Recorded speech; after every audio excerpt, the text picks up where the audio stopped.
ప్రేమ అనే పదానికి 2 అక్షరాలు, కానీ మీరు నాపైన చూపించినటువంటి ప్రేమ అనంతం. నేను సురేష్, మీ ప్రేమకు బానిస. ఈ కింద ఉంది చూసారా, దీన్ని మనం టాస్క్ బార్ అంటాం. మనకి విండోస్ 11 కన్నా ముందు ఉన్నటువంటి ఆపరేటింగ్ సిస్టమ్‌లో బాగా గమనిస్తే ఈ చివరిలో మనకి స్టార్ట్ బటన్ ఉండేదనమాట. ఇక్కడ మీరు చూసారా, ఈ స్టార్ట్ బటన్ మనం విండోస్ బటన్ అని కూడా అంటామనమాట. ఈ బటన్ ఏదైతే ఉందో అది కొంచెం కర్వ్డ్ షేప్‌లో ఉండేది. అంటే కొంచెం వంగినట్టు ఉండేది. అదొచ్చేసి ఈ చివరిలో ఉండేదనమాట. అండ్ దాని పక్కనే ఒక టైప్ 2 సెర్చ్ అని చెప్పేసి ఒక బార్ ఉండేది. ఇప్పుడు ఏం చేశారు అంటే విండోస్ 11లో ఆ టైప్ 2 సెర్చ్ అనేటువంటి బారు అండ్ అదే విధంగా ఈ యొక్క స్టార్ట్ బటన్ ఏమైతే ఉన్నాయో ఈ 2 కూడా తీసేసారనమాట. 2 తీసేసి ఈ మధ్యలో పెట్టేశారనమాట. ఇక్కడ చూసారా, ఈ యొక్క స్టార్ట్ బటన్ వచ్చేసి స్క్వేర్ షేప్‌లో మార్చేశారు. అండ్ అదే విధంగా టైప్ 2 సెర్చ్ బార్ ఏదైతే ఉందో దాన్ని తీసేసి జస్ట్ ఒక ఐకాన్ అనేది పెట్టారనమాట. అండ్ ఇంకా బాగా గమనిస్తే మనకి మ్యాక్ ఆపరేటింగ్ సిస్టమ్‌లో ఏ విధంగా అయితే ఐకాన్స్ అన్నీ కూడా సెంటర్‌లో ఉంటాయో ఇక్కడ కూడా సేమ్ అలానే చేశారనమాట. ఇక్కడ చూసారా, ఐకాన్స్ అన్నీ కూడా సెంటర్‌లో పెట్టారనమాట.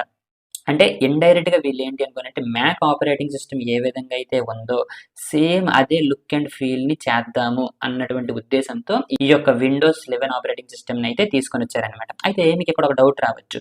మీరు ఒకవేళ ఇంతకుముందు ఎప్పుడైనా మ్యాక్ ఆపరేటింగ్ సిస్టమ్ చూసుంటే మన యొక్క కర్సర్ ఎప్పుడైతే పైకి పంపిస్తామో ఈ యొక్క టాస్క్ బార్ అనేది కిందకెళ్ళిపోతుందనమాట. సో దాన్ని కూడా మనం చేంజ్ చెయ్యొచ్చు. చేయాలంటే ఏం చేయాలంటే సింపుల్‌గా ఈ యొక్క టాస్క్ బార్ ఉంది కదా, దాని మీద మీరు రైట్ క్లిక్ చేస్తారు. రైట్ క్లిక్ చేసిన తర్వాత ఇక్కడ మనకి టాస్క్ బార్ సెట్టింగ్స్ అని వస్తుందనమాట. సో వచ్చిన తర్వాత ఇక్కడ టాస్క్ బార్‌కి సంబంధించినటువంటి చాలా చేంజెస్ చేసుకోవచ్చు. బట్ అన్నిటి గురించి మనం తర్వాత డిస్కస్ చేద్దాం. బట్ దానికన్నా ముందు జస్ట్ ఈ యొక్క మౌస్ అనేది నేను పైకి పంపించినప్పుడు ఈ యొక్క టాస్క్ బార్ అనేది కిందకి వెళ్ళిపోవాలి అంటే ఏం చేయాలి అంట, ఇక్కడ మీరు పర్సనలైజేషన్‌లో ఉన్నారు కదా, సో ఇక్కడ మీరు కాసేపు కిందకొచ్చారనుకోండి, ఇక్కడ మీరు చూడండి టాస్క్ బార్ బిహేవియర్స్ ఉంది. దాని మీద ప్రెస్ చేస్తారు. దాని మీద ప్రెస్ చేసిన తర్వాత ఇక్కడ చూడండి automatically hide the task bar ఉంది కదా, దాని మీద ప్రెస్ చేస్తామనమాట. చూసారా, ఇప్పుడు ఏం జరిగింది, ఆటోమేటిక్‌గా కిందకెళ్ళిపోయింది. అయితే నేను ఇప్పుడు నా మౌస్‌ని జస్ట్ ఇక్కడికి ఇలా పెట్టాను చూసారా, పెట్టిన వెంటనే మళ్ళీ పైకొచ్చేస్తుంది. అండ్ ఎప్పుడైతే మౌస్‌ని పైకి పంపిస్తానో మళ్ళీ అది కిందకొచ్చేస్తుందనమాట. చూసారా, మనకి మ్యాక్ ఆపరేటింగ్ సిస్టమ్‌లో ఏ విధంగా అయితే మౌస్ పైకి పంపించినప్పుడు మారుతుందో సేమ్ అలానే దించారనమాట. చూసారా ఎంత బాగుందో. ఓకే, ఇప్పుడైతే ఈ కింద ఒక్కసారి మనం చెక్ చేద్దాం.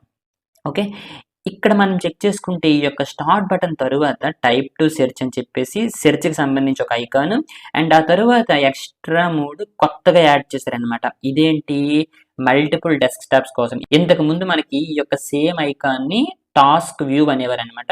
అండ్ అదే విధంగా దాని పక్కనే మనకి విడ్జెట్స్ అనమాట. ఓకే, విడ్జెట్‌కి సంబంధించినటువంటి ఒక ఐకాన్ అండ్ దాని పక్కనే మనకి చాట్ అనమాట. అంటే టీమ్స్ వీడియో కాల్స్ మనం చేసుకోవచ్చు. ఓకే, సో ఈ యొక్క 4 ఐకాన్స్ కూడా కొత్త పెట్టారనమాట. అయితే మీకు ఒకవేళ ఈ యొక్క 4 ఐకాన్స్ ఇక్కడ మీకు డిస్ప్లే చెయ్యొద్దు అనుకున్న వాళ్ళు ఏం చేస్తారనుకోండి, సింపుల్‌గా టాస్క్ బార్ సెట్టింగ్స్‌లోకి వెళ్ళిన తర్వాత ఇక్కడ మనం చూసుకుంటే టాప్‌లో ఇక్కడ చూడండి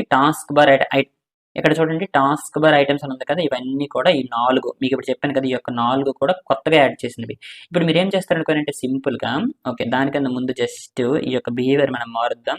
ఆ విధంగా మనకి కనిపిస్తాయి అన్నమాట. ఓకే, ఇప్పుడు ఇవన్నీ పైకొచ్చాయి కదా, జస్ట్ ఇప్పుడు ఏం చేస్తాననుకోనంటే చూడండి, ఒకవేళ నాకు ఈ సెర్చ్ వద్దనుకోండి, సింపుల్‌గా అది నేను ఆఫ్ చేసేస్తాను. ఇక్కడ చూడండి టాస్క్ వ్యూ ఆఫ్ చేసేసాను. అదే విధంగా విడ్జెట్స్ ఆఫ్ చేసేసాను. అండ్ అదే విధంగా చార్ట్ ఆఫ్ చేశాననమాట. సో ఒకవేళ మీకు కావాలి అంటే మళ్ళీ ఆన్ చేసుకోవచ్చనమాట. చూడండి ఇక్కడ సింపుల్ అనమాట. ఓకే, ఇప్పుడు ఇది క్లోజ్ చేస్తున్నాననమాట. అయితే ఇక్కడ ఉన్నటువంటి ప్రతిదీ కూడా చాలా ఇంపార్టెంట్.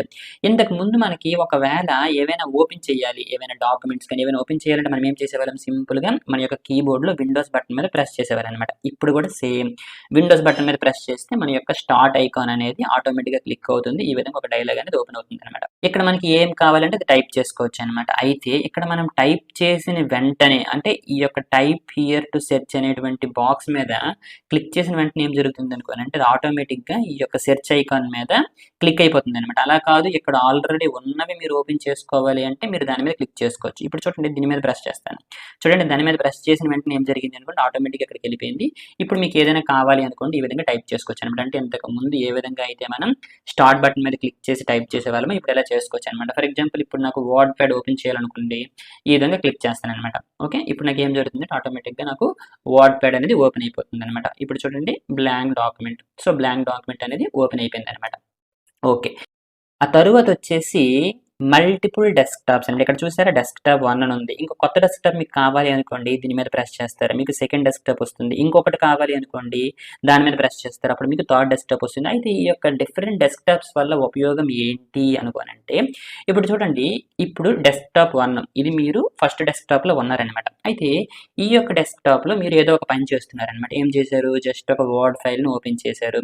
ఇందులో ఏవో రాస్తున్నారనుకుందాం. ఫర్ ఎగ్జాంపుల్ ఏదో ఈ యొక్క పర్సనల్ ఇన్ఫర్మేషన్ సంబంధించి ఏదో ఒకటి రాశారు అనుకుందాం. ఓకే. ఇదంతా బానే ఉంది. అయితే డెస్క్‌టాప్ 1లో మీరు ఎడ్యుకేషన్‌కి సంబంధించినవన్నీ చేస్తున్నారనుకుందాం. ఇప్పుడు ఎంటర్‌టైన్‌మెంట్‌కి సంబంధించినవన్నీ వేరే దాంట్లో చెయ్యాలి అనుకుంటే ఏం చేస్తారనుకోండి సింపుల్‌గా ఇక్కడ మనం ఇంతకుముందు ఏం చేసాము డెస్క్‌టాప్ 2 అని చేసాం కదా! ఇప్పుడు డెస్క్‌టాప్ 2 మీద ప్రెస్ చేస్తాననమాట. ఓకే. డెస్క్‌టాప్ 2 మీద ప్రెస్ చేసిన వెంటనే మీరు బాగా గమనిస్తే ఇంతకు ముందు మనం ఓపెన్ చేసినటువంటి వర్డ్ ఫైల్ చూసారా ఇక్కడ మనకి కనిపించిందా? అది మనకి కనిపించలేదు. ఎందుకంటే మనం ఇప్పుడు డెస్క్‌టాప్ 2లో ఉన్నామనమాట. అదే దీని యొక్క ఉపయోగం. మీరు డిఫరెంట్ డెస్క్‌టాప్స్ మెయింటైన్ చేసుకోవచ్చు. డిఫరెంట్ డెస్క్‌టాప్స్ డిఫరెంట్ పర్పసెస్ కోసం అనమాట. ఓకే. ఇందులో ఫర్ ఎగ్జాంపుల్ నేను ఏదైనా ఓపెన్ చేసుకోవచ్చు. ఫర్ ఎగ్జాంపుల్ ఏదో ఒకటి ఫర్ ఎగ్జాంపుల్ ఈ యొక్క దేవుడు ఓపెన్ చేశాను అనుకుందాం. దీనికి సంబంధించి ఏదో ఒకటి నేను రీసెర్చ్ చేస్తున్నాను అనుకుందాం. ఓకే. సో, దానికి సంబంధించినటువంటి ఇన్ఫర్మేషన్ ఇక్కడ నాకుంటుంది. ఇప్పుడు నేను సింపుల్‌గా ఏం చేస్తాను అనుకోనంటే ఇంకొక డెస్క్‌టాప్‌లోకి మారిపోతానండి. ఇప్పుడు చూసారా డెస్క్‌టాప్ 1లోకి మారిపోయాను. సో, డెస్క్‌టాప్ 1లోకి మారిపోయిన తర్వాత అందులో మనం ఓపెన్ చేసినటువంటి లేదా అందులో మనం పని చేసినటువంటి ఇన్ఫర్మేషన్ ఇక్కడ మీకు కనిపించదు. ఇక్కడ మీరు చూసారా ఆటోమేటిక్‌గా ఇక్కడ నాకు డాక్యుమెంట్ 1 అనేది కనిపించింది.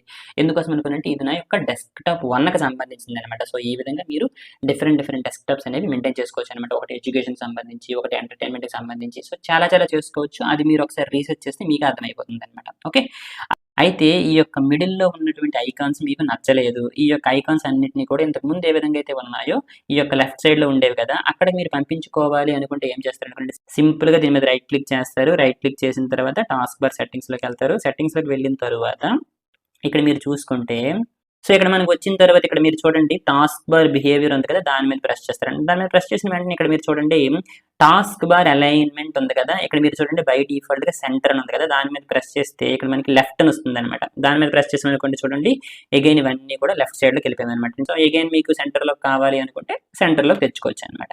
అండ్ అదే విధంగా ఇంతకు ముందు మనకి చూసుకుంటే ఈ యొక్క టాస్క్ బార్ చివర్లో మనకి మౌస్ పెట్టినప్పుడు షో డెస్క్‌టాప్ అని ఉంటుందనమాట. సో, దాని మీద ప్రెస్ చేస్తే మీరు వేరే ఎక్కడైనా ఉన్నప్పుడు డైరెక్ట్‌గా డెస్క్‌టాప్ దగ్గరికి వచ్చేయొచ్చనమాట. ఒకవేళ మీకు అది వద్దు అనుకోండి ఇక్కడ మీరు చూడండి select the far corner of the task bar to show the desktop ఉంది కదా! దాని మీద ప్రెస్ చేశారనుకోండి మరి మీకు డెస్క్‌టాప్ అనేది కనిపించదు. ఇక్కడ మీరు చూసారా నేను మౌస్ పంపించినా కూడా షో డెస్క్‌టాప్ అనేది నాకు చూపించట్లేదు. ఫర్ ఎగ్జాంపుల్ ఇప్పుడు నేను ఆన్ చేశాననుకోండి ఇప్పుడు చూడండి చివర్లో మౌస్ పెట్టినప్పుడు షో డెస్క్‌టాప్ అనేది నాకు చూపించిందనమాట. ఓకే. దాని యొక్క ఉపయోగం ఏంటి అనుకోనంటే ఫర్ ఎగ్జాంపుల్ ఏవైనా కొన్ని ఫోల్డర్స్ ఓపెన్ చేసాం అనుకుందాం. ఫర్ ఎగ్జాంపుల్ నేను ఈ యొక్క వర్డ్ ప్యాడ్‌లో ఉన్నాను. డైరెక్ట్‌గా నేనిప్పుడు డెస్క్‌టాప్‌లోకి వెళ్ళాలి అంటే ఏం చేస్తాననుకోండి సింపుల్‌గా నా యొక్క మౌస్‌ని చివర్లోకి పెట్టేస్తాననమాట. చివర్లోకి పెట్టేసి అక్కడ క్లిక్ చేస్తే నేను డెస్క్‌టాప్ మీదకి వచ్చేస్తాననమాట. అది దాని యొక్క ఉపయోగం. ఇది ఎప్పటి నుండో ఉంది. ఒకవేళ మీకు తెలియకపోయినట్లయితే జస్ట్ నేర్చుకోండి అనమాట.